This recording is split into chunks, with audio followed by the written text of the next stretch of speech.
E aí, tudo certo? Hoje a gente vai mergulhar um universo que parece simples, mas que é fundamental para a gente entender o mundo, o dos números inteiros. Sabe, aqueles números que a gente aprende para contar coisas? Um, dois, três? Eles são ótimos, mas não dão conta de tudo. Afinal, como é que a gente fala de uma dívida ou de uma temperatura abaixo de zero? Pois é, o mundo real precisa de mais do que isso.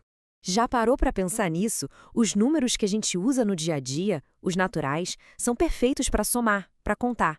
Mas e quando a conta dá negativa?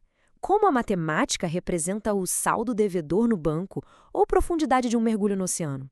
É essa pergunta que nos obriga a expandir a nossa caixa de ferramentas matemáticas. E olha só, esse slide mostra exatamente o ponto. O nosso mundo é cheio de opostos, de dualidades. Tem lucro, mas tem dívida. Tem altitude, mas tem profundidade. Tem calor, mas tem frio. A gente precisa de uma linguagem matemática que consiga capturar essa simetria. E é aqui que os números naturais, sozinhos, não dão mais conta do recado. E para resolver esse problema, a gente apresenta uma nova e poderosa família de números. Vamos dar as boas-vindas ao conjunto dos números inteiros. Tá, mas o que são esses tais de números inteiros? A ideia é bem simples, na verdade. Pensa assim, a gente pega todos os números que já conhecemos, os positivos, 1, 2, 3 e assim por diante. Aí, a gente cria uma versão espelhada para cada um deles, menos 1, menos 2, menos 3. E para equilibrar tudo, bem no meio do caminho, a gente coloca o zero. Pronto, essa turma toda junta forma o conjunto dos inteiros. E na linguagem da matemática, a gente usa a letra Z maiúscula para representar esse conjunto. Reparou nas reticências nos 3 pontinhos dos dois lados? Eles estão aí para dizer que esse conjunto é infinito. Ele não tem fim, nem para o lado positivo, nem para o lado negativo. E fica a curiosidade, por que a letra Z? Como o slide mostra, vem lá do alemão, da palavra Zahl. E o que significa?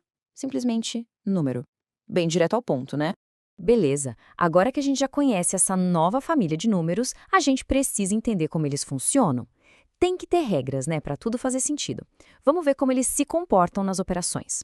A boa notícia é que a maior parte das regras a gente já conhece. A propriedade de fechamento diz que se você somar ou multiplicar dois inteiros, o resultado sempre vai ser um inteiro. A associativa e a comutativa, aquela história de que a ordem dos fatores não altera o produto, e nem a soma, funciona aqui também. Mas a grande estrela, a novidade mesmo, é essa propriedade da simetria.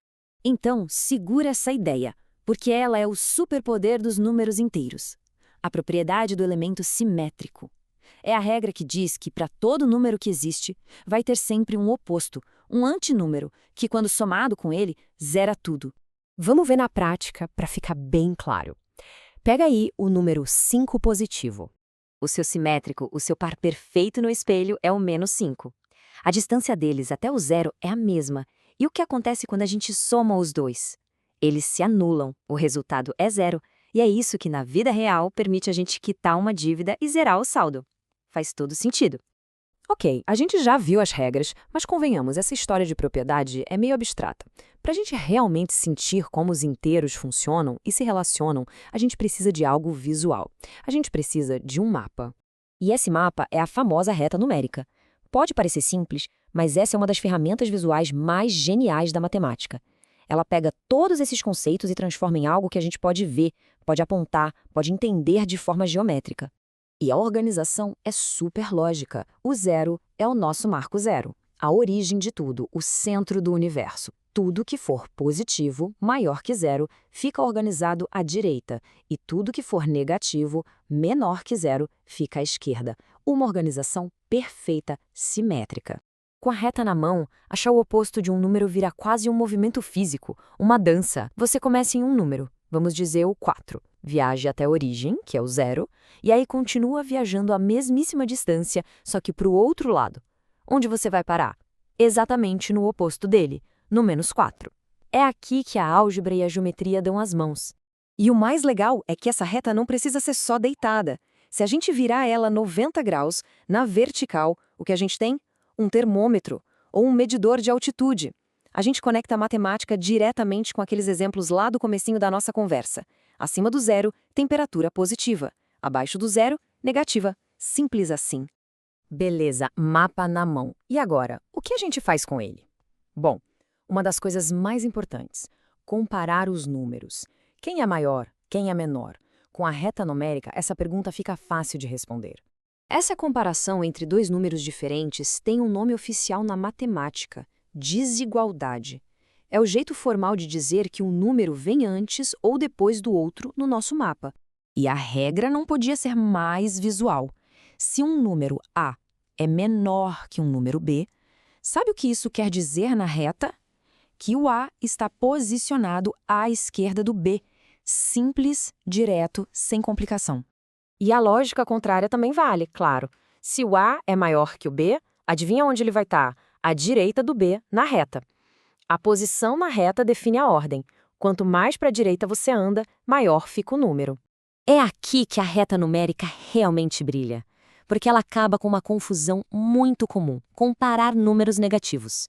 Pensa rápido, quem é menor, -5 ou -2? O cérebro dá uma bugada, né? Mas olha para a reta. O -5 está mais à esquerda do que o -2. Então, não tem discussão, -5 é menor. A imagem tira qualquer dúvida. E para a gente fechar, fica uma provocação. Olhando para essa reta, com todos os inteiros ali bonitinhos, enfileirados, será que a gente preencheu a linha toda? Ou, se a gente der um zoom bem de perto, será que ainda existem buracos, espaços vazios entre um número e outro? Essa pergunta já abre a porta para o próximo capítulo da incrível história dos números. Mas isso, claro, já é assunto para outra conversa.